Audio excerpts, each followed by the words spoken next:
Today we have a lot of animals, some farm animals, wild animals, and some dinosaurs. Let's learn their names one by one. The first one is a clownfish.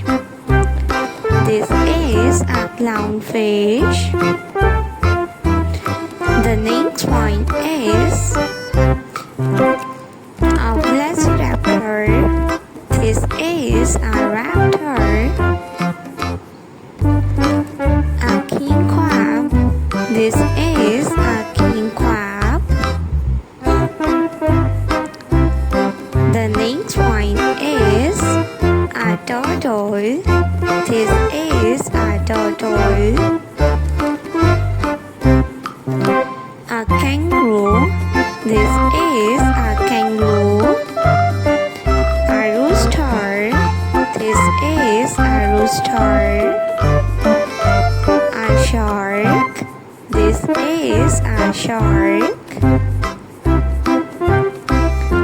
The next one is a T-Rex. This is a T-Rex. A zebra. This is a zebra. A queen parrotfish.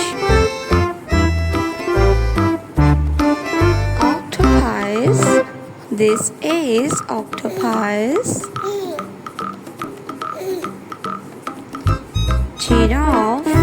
This is giraffe. The next one is a lioness.